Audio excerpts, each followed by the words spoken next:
Merci beaucoup ndeko Adrien Malenga. Tout le monde a rappelé na ba marche, ba manifestant, ba ngonde ba bandaka la police. Au moins na bazo tumbola la police, mabanga, kofinga, tout ça. Message nini ko efsa bana ya lamuka po ete bango ba sala ba bloko wana te. Ndeko yeba ke ba biso ba congolais, biso bana lamuka to ko céder d'intimidation te. Intimidation c'est bandaki. On a ko biso tango ndeko ni kwa koloba wa intimidation ezali.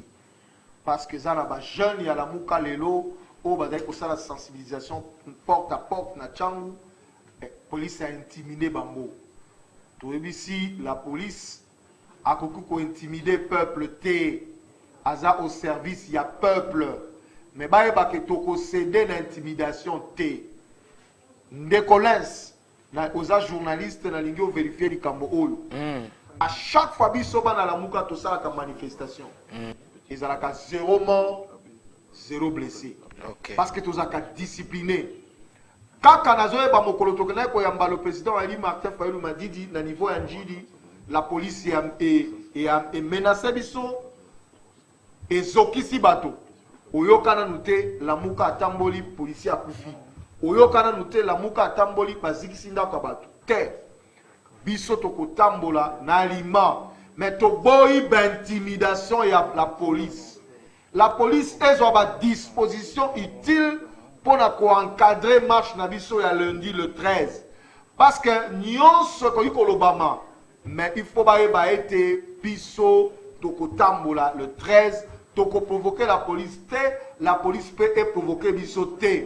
Tozo mettre peu en garde parce que l'on photo l'Obango.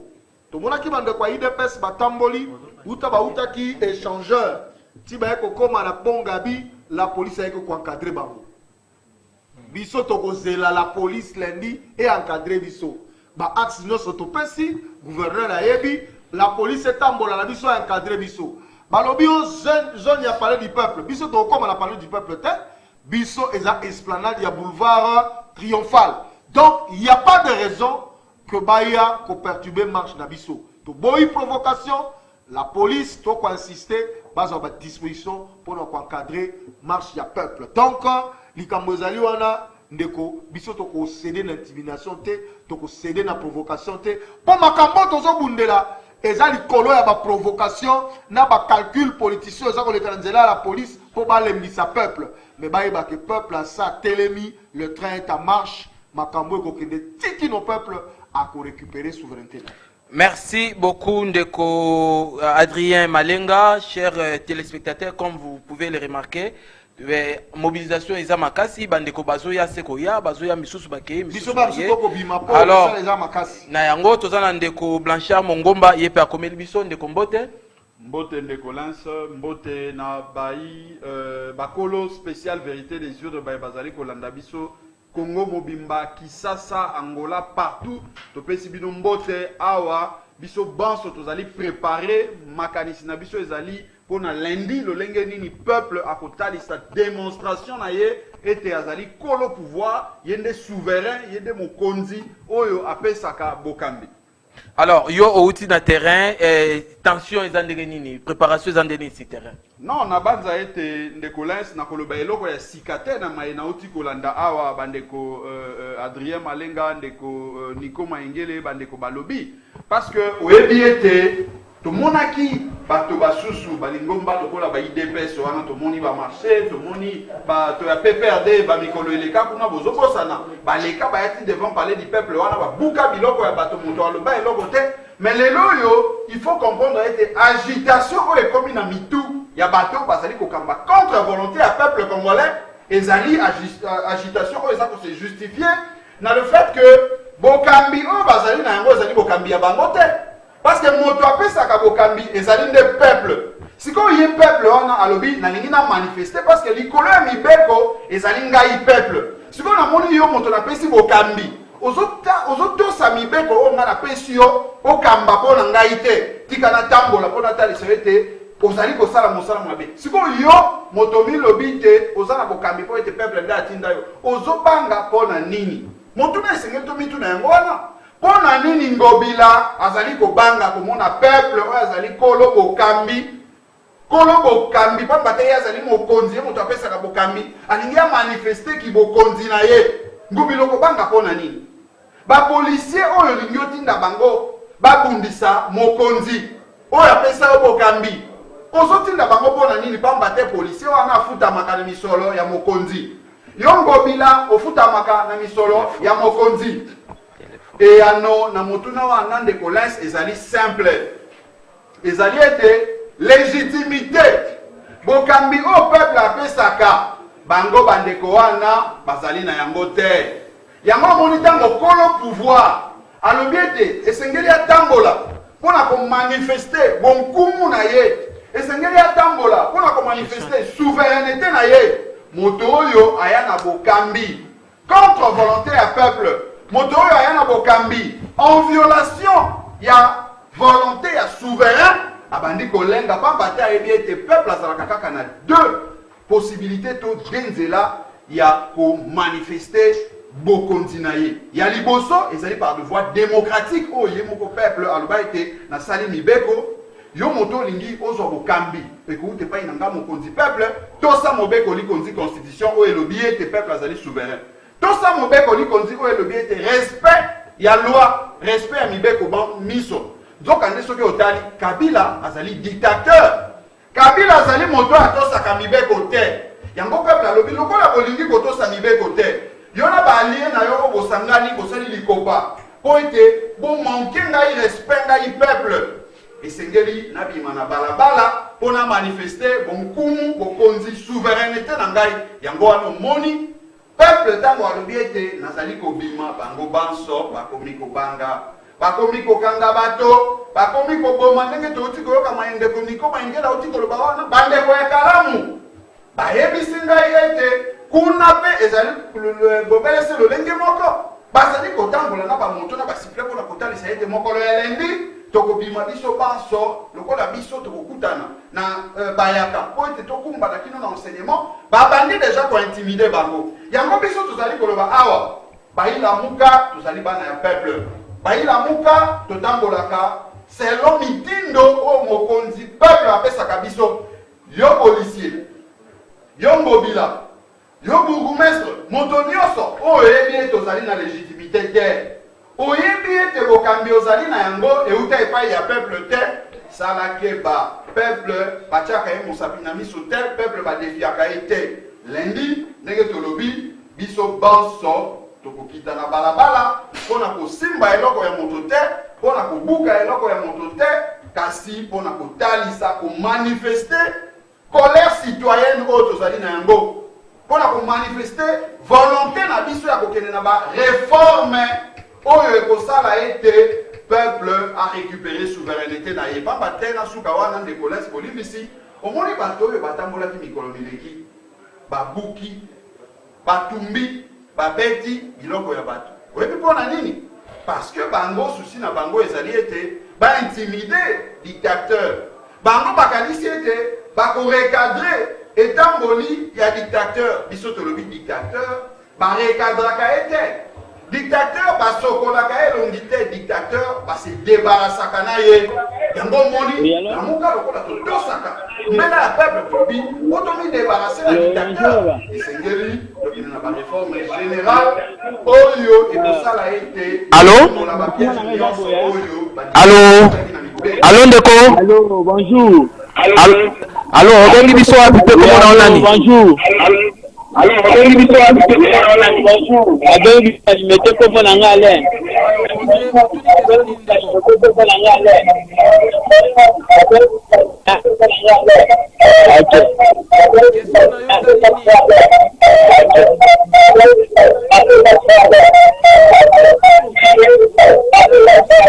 Oui, allô papa. Oui, allô, nalingi na yeba dibembe. Nalingi na yeba bato baza kokufa au 1er mars. Charge na bango eza epa nani nani azozwa charge na bango.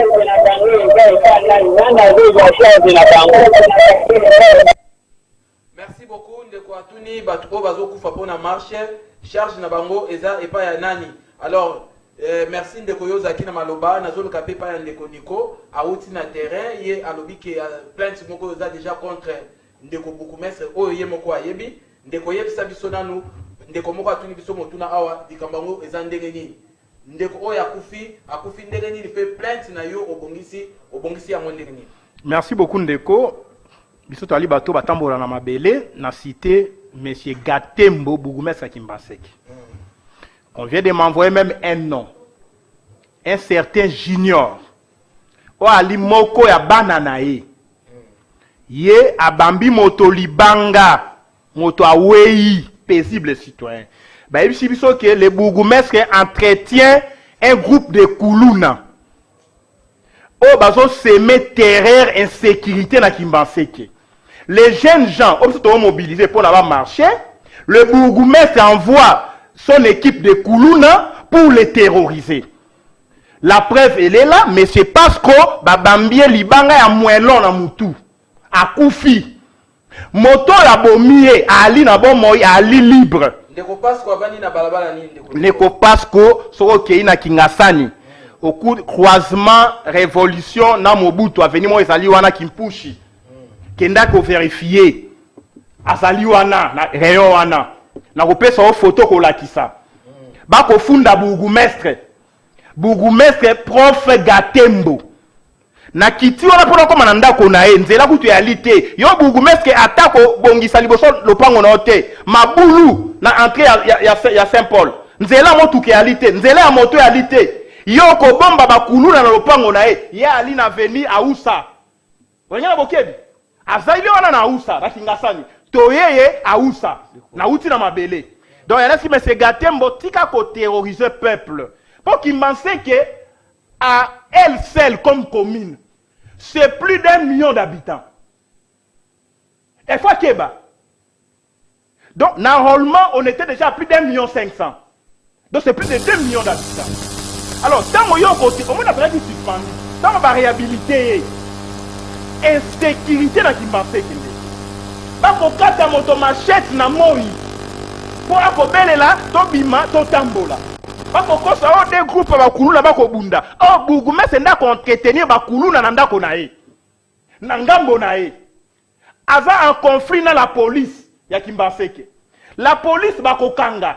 Bourgmestre qui a plaidé batiki.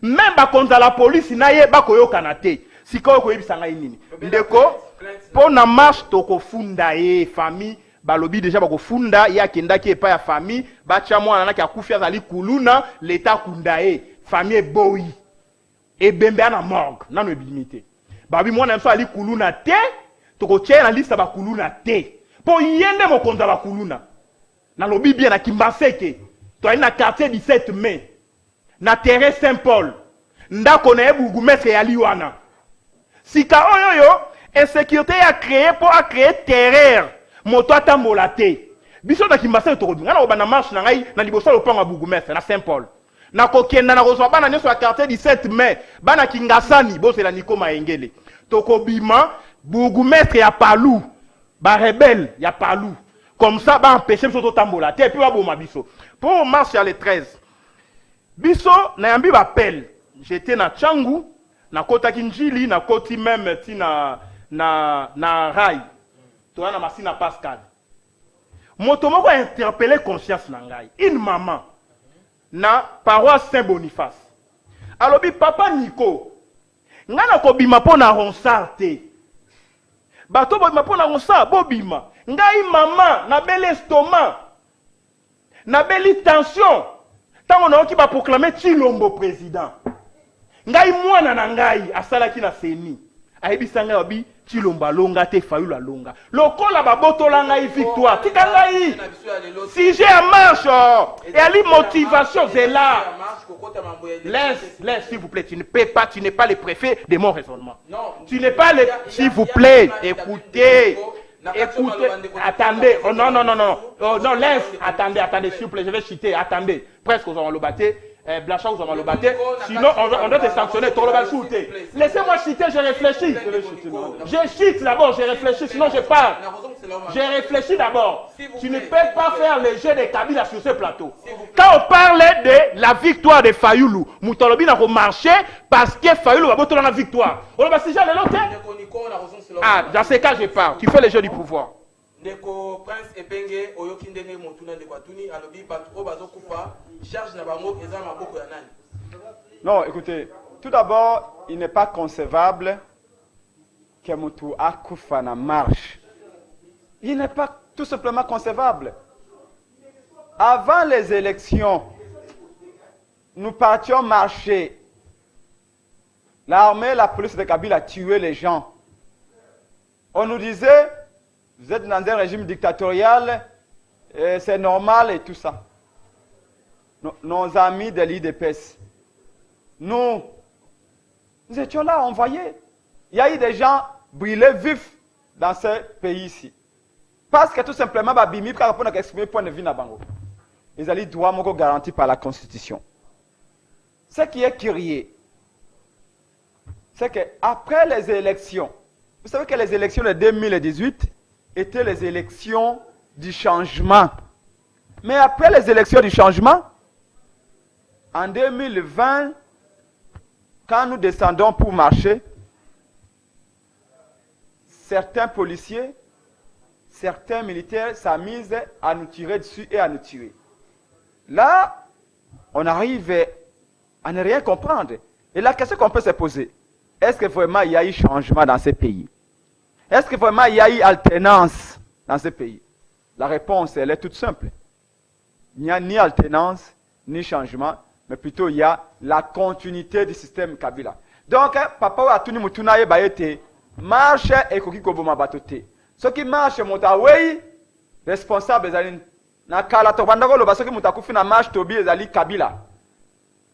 Mais c'est kawa lokola Félix ndio mutazali, ce qui mutakufi na marche to kolobana to lo bezali Félix. Donc, boye baete ezali très simple. Ba policier armée à Congo musana bango ya ligne ya ko protéger biso. Nous espérons être lokola marche à la Muka, il y a mokolo ya lundi le 13 juillet. Il y a l'image pacifique, il y a l'image en Kimia, moto akufa réalité, ça c'est moi gebeta réalité. Mais malheureusement nous savons que soit des alternances ça m'a quitté, mais biso to koya maboko belikolo, to simbelo kwa motote. Maboko belikolo, kaka sikonde to yana oboyinde ko, ba pande biso te ba bilenge ya peu perdre. Ba ko to ben obu bilenge te. À certains voyous à peu perdre, ba za se préparer. Pour pas empêcher marche à... Non, mais je vous dis, tout ça peut perdre, se préparer pour s'insérer dans la marche à la Mouka. Et que si mbate, tolobi na bango, biso to ali bato akimia. Bana ya Martin Fayoulou. Bana ya la Mouka, to ali bato akimia. Toko bimana nzela po na garçon ana rosate, to bimana nzela po na ko exiger ba réforme ya ba institution. Tout le monde convient à dire que le pays n'est plus gouverné. Chaos général, Bitumba FCC cache. Ils allaient que ça au détriment du peuple. Au lieu de résoudre les problèmes du peuple. Parce que la réponse à la difficulté dans la vie, ils ont ça. Ils ont Nord Kivu, Sud Kivu, ils ont Maniema, ils ont Katanga, ils ont Équateur, ils ont Bakongo Bandundu, Kassai oriental, Kassai occidental. La province orientale kuna biso to comme on a été Bitumba ya Félix na Kabila, Bitumba FCC na cash nous fait passer du temps inutilement. Boka moanité, beaucoup na kuna lobby d'ici une année, d'ici 3 ou 6 mois, la banque centrale vous dit qu'il n'y a même pas un seul franc pour la refouler va fonctionner. Parce que le pays ne va pas, on ne produit plus rien, l'insécurité est généralisée. Merci. Et nous disons on ne peut pas continuer comme ça. Il faut qu'on réforme les institutions. Yango tokobima mokolo ya lundi le 13 papa na maman ya Congo. Obi que lundi il n'y a pas de travail. Moussa les alités dans tous les Congo il n'y a pas de travail. Tous les Congolais vont sortir. Mais nakolo juste là que moi bande ko ide pesa bengai. Bande ko ide pesa babengai. Bande ko ide pesa bengai boye. Alobi singa famille e benda na kaka se kata na kate. Tobi oui. C'est vrai que bisona banduka IDPS toi bien ennemi toi li bandeko. Quand je parle de banduka IDPS na lobi na hiérarchie na lobi na base à IDPS. Base à IDPS c'est la région de bisona combat pour la vérité des Tobi na bango soyez le bienvenu. Mais et là comment on a lobi na bango était balobaka pe sous les linges sales c'est là en famille. Mais quand les linges sont trop sales, on ne les lave pas. On les jette. Et ici, il faut remarquer que nous disons à l'IDPS, à nos amis, vous avez compris enfin la vérité, que le pouvoir n'est pas la 10e rue. Le pouvoir est à quoi à Kingakat chez Kabila. Vous voulez venir marcher avec nous. Mais c'est une bonne chose. Parce que vous avez compris pourquoi Martin Fayulu a toujours dit, coupez votre alliance avec Kabila. Merci. Coupez votre alliance avec le FCC. Merci beaucoup. Dès que vous coupez cette alliance, nous allons parler entre nous. On dira les Congolais parlent de Congolais. Mais dès le moment où vous êtes avec Kabila, comment voulez-vous que nous on puisse être avec vous? Dès le moment où vous êtes en alliance, en mariage avec FCC. Où est la place de la Mouka? Merci beaucoup de vos princes. Na ba réponse na yo. Avant que na ba question ya ba téléspectateur na yena na question oyo bandeko église Kimbangiste question oyo nazo tuna mondeko Blanchard Mongomba. Bandeko église Kimbangiste basengi na madame Janine Mabunda présidente de l'Assemblée nationale a considéré signature na bango te lokola bango ba disunyaki Ronsard Malonda na poste ya présidence ya CENI. Alors interpellation wana pona yo ndeko Blanchard omoni yango ndengeni. Ndeko Lens na banza ete motuna oyo tuni heureusement que outi tout droit et pas ya peuple et pas ya bandeko bazali kolanda biso.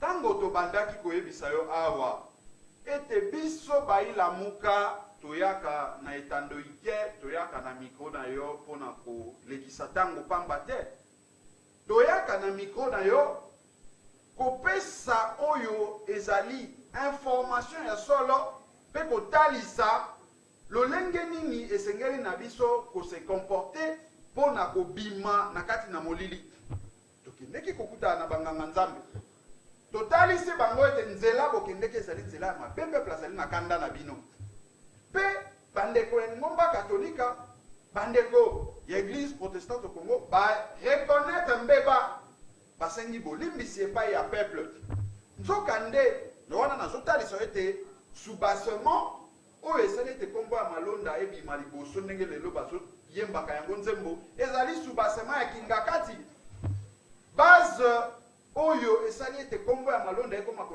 kotangama lelo oyo ezali na fondement moko te pamba te na fongoli parenthèse moke mpona kolakisa ete lobi na landi ndeko moko ya FCC aleki na etando ike na Canal King bolimbisi mpo na chaîne oyo ezali sœur na bino alobi polele ete bango mpe FCC bayebi tina ndeko wana te bayebi tina malonda te donc lelo oyo bacomprendre ete peuple ntango alobaka peuple azalaka na tort te peuple azalaka toujours na raison bandeko ya FCC bakomi kocomprendre ete bango esengeli bapesa Ronsard Malonda mokongo mais biso toyebisi bango au-delà ya Ronsard Malonda parce que bakanisaki ete peuple azalaki kose résumer na démarche oyo ya bato ya IDPS tolobi non bobunga te démarche ya peuple ezali ya bapréalable oyo ezali kofanda autour ya baréforme mpo na nini parce que natalisi awa ete bandeko oyo baconfession religieuse bazali na charte na bango na kati na charte na bango balobi mpona kodésigner représentant na bango avant kayakende kozala entériné na niveau ya assemblée nationale esengeli soit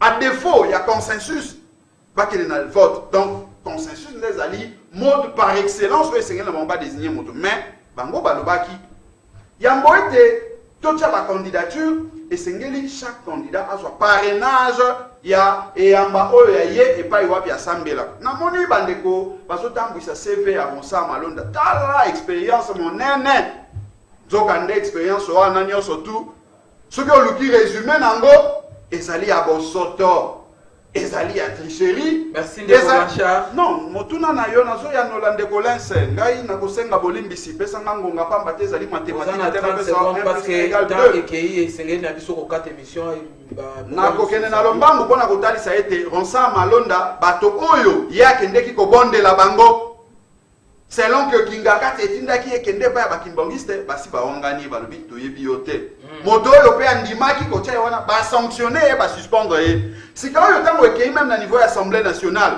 Pour nous autres, déjà, sous-bassement, où ils allaient vide, ils allaient dans l'autre côté, où ils allaient porter comme boire ensemble à Malonda. Tant que comme au niveau de l'Assemblée nationale, Mabunda, où ils allaient agent à Kabila, agent à Kingakati, dans l'Assemblée à Bango, a violé le règlement intérieur.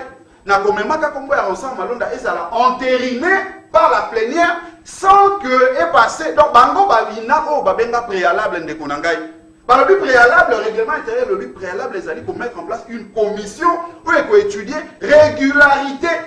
Na lingala balobi kota la soki kombo na yo Ronsa Malonda eponamaki yengebene na mibeko charte o ezali ya bino nzoka nde ezali bongote. Donc na mokuse na zota lisa solo ete Ronsa Malonda lokola bakimbongiste baboye pambate asambela kapekuna te ba ebi ete azali tricheur akendeki ko tricher. Et autres, ça déjà sur le plan éthique, sur le plan abomoto, azali moto, oh, bah, qui copie ça confiance, et ça pour confirmer le lengue à se comportant dans l'élection en 2006, 2011, 2018, où il m'a tricherie, paix, n'a pas souka pour n'a pas ça a été, mais tout ça pour le baiser le coutate. Est-ce que bon mon na cour constitutionnelle, na procès, où il ça la sonne, il m'a baba, il va souci, il y a Congo.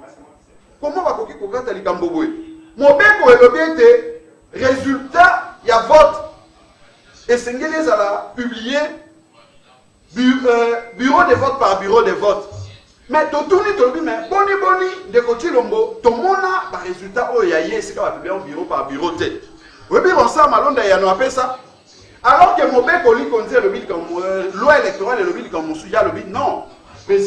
Candidat président République circonscription électorale na à la Congo. Le là circonscription na à Congo.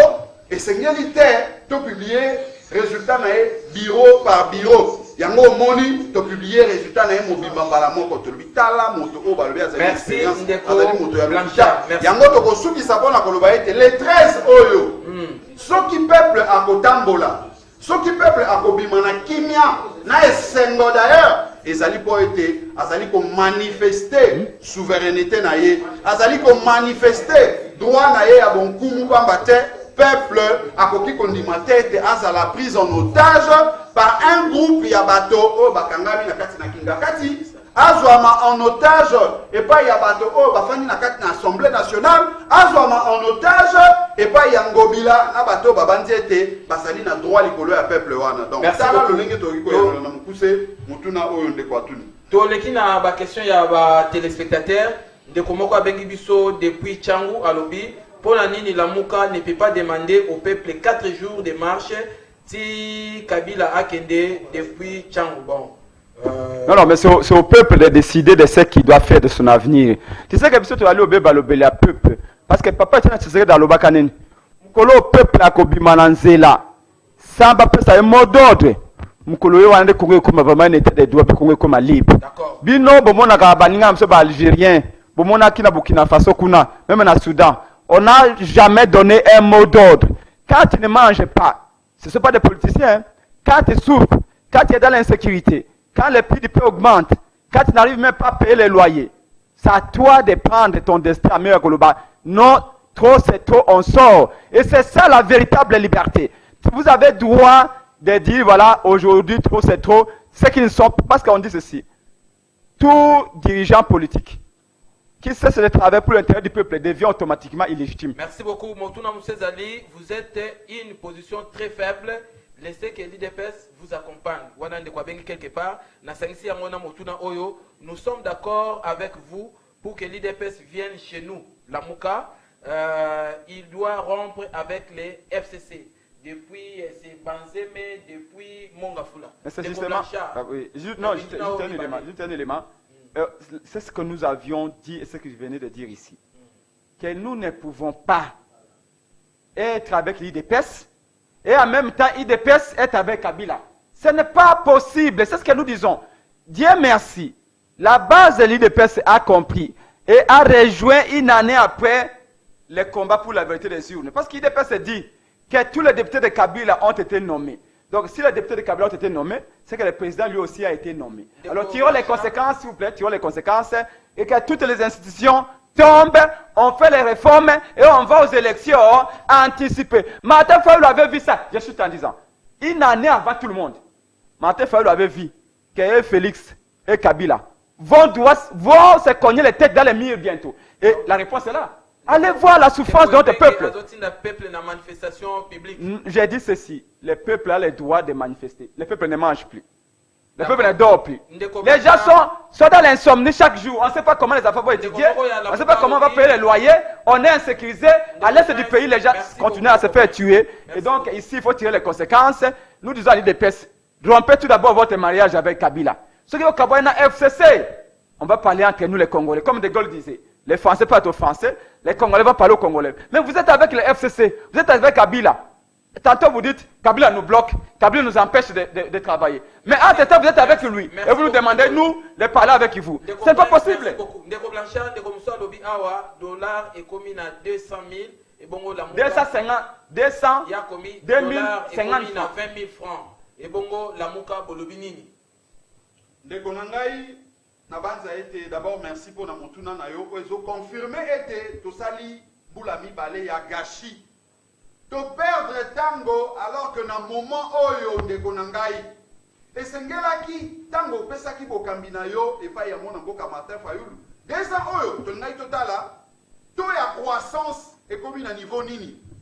Valeur oyo kita mosolo na biso e matisi et comme motango boni tolindaki totala émergence ya Congo et sengele lo ba ndenge nini. Mais lelo oyo bato oyo bazu bokambi na yo contre volonté na yo omoni baye kolekisela yo tango na koswana na kobunda bamibenga bango moko opposition bamibenga majorité nyonso wana po bayebi te eloko nini esengeli basala na pouvoir na yo yango omoni tango toza koinsiste awa ete biso toza kotambola mpona Ronsard Malonda te. Ronsard Malonda azali na poids ya peuple te Ndeko na ngai. Ronsard Malonda ye expérience oyo ya ye totalisi ezali kobelesa expérience oyo elelisi bakongolais oyo esopi makila ya bakongolais yango biso tozali koloba awa ete tozali kotambola plutôt po ete tozo bareforme oyo ekosala ete peuple a affirmé souveraineté na ye. Soki peuple a affirmé souveraineté na ye, peuple akozala na pouvoir ya kotala lolenge nini esengeli tokitisa dollar, lolenge nini esengeli social na ye bonga, lolenge nini esengeli nkita ekolo na ye emata. Mais nalingi na suka na eloko moko Ndeko Lens. Omoni tozolobela makambo ya seni awa, mais lobby ekoya ngai na koyebisa Ndeko Ronsard esengeli tofanda Ndeko Lens tolobela Commission nationale ya droit de l'homme. Oui bien te biso toko marché le 13. Bandeko wana ya IDPS ba marché le 9. Tokolobela yango lundi. Te maintenant na insister pour na kotalisa incompétence ya bato onyo surtout balekaka na sima ya kingakati. Oui bien président la Commission nationale ya droit de l'homme wana.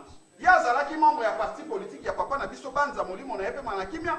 Mais ami bimisa kuna président la Commission nationale ya droit de l'homme lokola mutu ya ba confession religieuse. Tala lo lenge ba confession religieuse. En dehors ya ngomba catholique. Tokolobela yango lundi makambo ya droit de l'homme. Na kosukisa mpona koloba ete soki bazalaki compétent Commission nationale ya droit de l'homme balingaki bapesa biso état de situation ya baye bakufi certainement bato mai ya moto bazosana ba examen bazali baincompétent soki tosisi makambo ya seni awa tokotelemela bango pamba te monda na bango mpe ekomi na suka. Merci Ndeko Blanchard, merci beaucoup. Ma peuple Commission nationale wana bazali kolia misolo ya peuple sans que barendre peuple mosala au peuple alingaki bango bazala wana. Merci beaucoup Ndeko Prince Epenge Motuna o vraiment etalio to komi na suka émission na biso.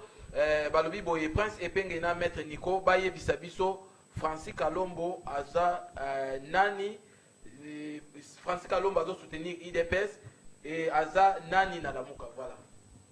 Nakotanga kombo na ete. Une minute. Nakotanga kombo te. Nakotanga kombo te. Azali à la fois na IDPS, azali à la fois ensemble, azali avocat à tout le monde et personne. Donc, je pense même par respect na temps au biso.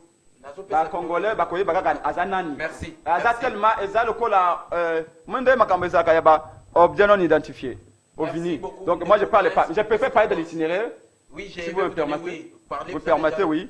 Donc premièrement, je voudrais dire aux Congolais que boyoki mbela ya ba leader bulukaki mot d'ordre, le mot d'ordre est là. Président de la République démocratique du Congo, Martin Fayulu. À partir des États-Unis, où il séjourne, il est en tournée politico-diplomatique. Bientôt, il y rentre.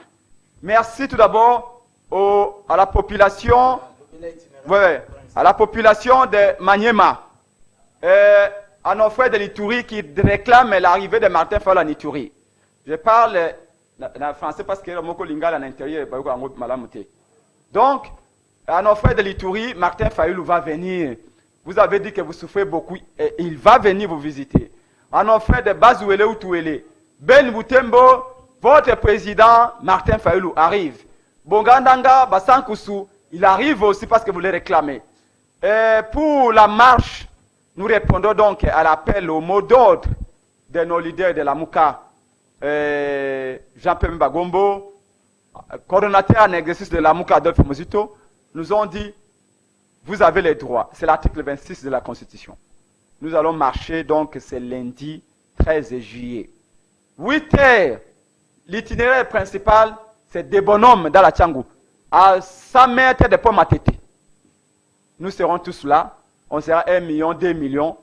Il n'y aura pas de travail le lundi.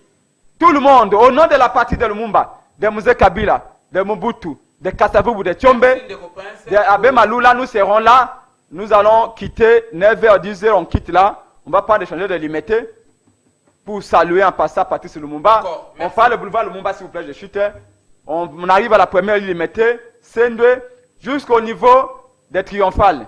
Nous vous disons que les leaders de la Mouka que nous sommes, avec le président Jean-Pierre Bemba Gombo, nous allons vous dire, vous lire un mémo là. Mais nous vous demandons, s'il vous plaît, nous savons que vous êtes disciplinés, parce que vous êtes les enfants de Martin Fayulu. Vous êtes les Congolais qui aiment que ce pays avance. Ne touchez à rien. Merci. Ne provoquez personne. Nous sommes pendant le coronavirus. Mettez pour se protéger, mettez les masques, mettez les gels hydroalcooliques et nous allons marcher dans l'ordre. À la police de faire votre travail, de nous sécuriser. Faites votre travail comme la Constitution vous exige. Je suis avec le numéro de téléphone 081 23 55 500 081 23 55 500. Vous avez le numéro à peuple congolais Bobenga. Pour que ce soit vie nabino, fait ma considération. Attendez bino boton. Une minute ndeko na kobanda esika ndeko epenge asuki na banza ete bandeko ba policier to interpeller bango pona kotalisa bango. Ah bandeko na biso. Ali bandeko na biso, bazali ba congolais pamba te. Ba policier malonga ba yali. Kotambola ezali bana na ye, ezali bandeko na ye baleki na moto ako sabino te. Article 28 ya Mobeko Likondi. Balo elobi ete okoki ko exécuter ordre manifestement illégal te. Inconstitutionnel te. Oh commandant atinda kingai. Otambola. Ba kanga yo Yo baninga na peuple pona to ke ko manifester souveraineté na biso. Mende ko yo totali sawa. Axe principal na biso, itinéraire principal na biso ezali des bonhommes kino na point de chute na biso o ezali espace triomphal et pas wapi tokoloba. Mais pona ko faciliter bandeko na ngai net ba bazali na makala. Ba bazali na bumbu, ba bazali na ngiringiri, bana yolo, bana kimbangu, bana kauka, tolobi tokokuta na biso banso. Na kimwenza, tomati mompono, tokei, tokutai na bayaka, tomemami biso banso, et pas yoapi tokoyoka, message ya président élu. Oyo, alingi kotali sa solo ete, mboka oyo, ba bazali kokamba yango, contre volonté na yo peuple, bazali, ba incompétent, peu malheureusement, bazali kotali sa solo ete, balingi kotelemela yo moto ozali. Merci beaucoup. Tokomi na suka ya émission na biso. Bobele seko ezali volonté na biso peuple pamba te biso tozali souverain biso tokobima pona ko manifester po ete tokende na ba réforme po ko sala ete to barenzela na dictature oyo kingakati na FCC elingi ko imposer biso contre volonté na biso peuple. Merci beaucoup bandeko bolanda ki émission na biso ya lelo ezalaki numéro spécial. Numéro ya téléphone oki ko pesa pona bandeko bakoluka. Bango 1 minute 081 62 58 702 bandeko bazali na Angola bazali kotuna ezali 00243 81 62 58 702 plus 243 81 62 58 702 wana toko bengana pendant que toko zala na terrain pour na ndenge nini tokumba na biso banso kino et pas toko chuter na espace triomphal. Merci beaucoup, c'est la fin de cette émission. Nous vous fixons rendez-vous pour le lundi prochain. D'ici là, portez-vous bien et toujours sur la RTVS1.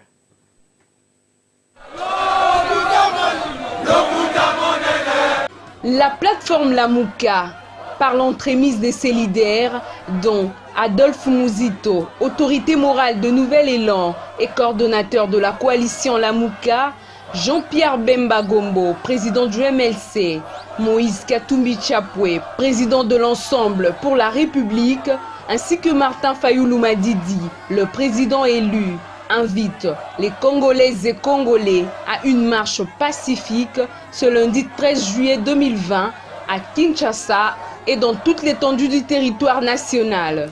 Et pour dire non à toute désignation et entérinement de nouveaux animateurs de la CENI sans réformes institutionnelles préalables et sans les audits financiers et opérationnels de la CENI, à la désignation à la tête de la CENI d'un agent du FCC ayant contribué à tous les hold-up électoraux depuis 2006. Aux manœuvres frauduleuses du FCC pour une fois de plus désigner les élus du sommet à la base en se substituant du peuple congolais. Aux 3 propositions de loi Minakoué Sakata, les leaders de la coalition Lamuka appellent les manifestants au respect strict des gestes barrières.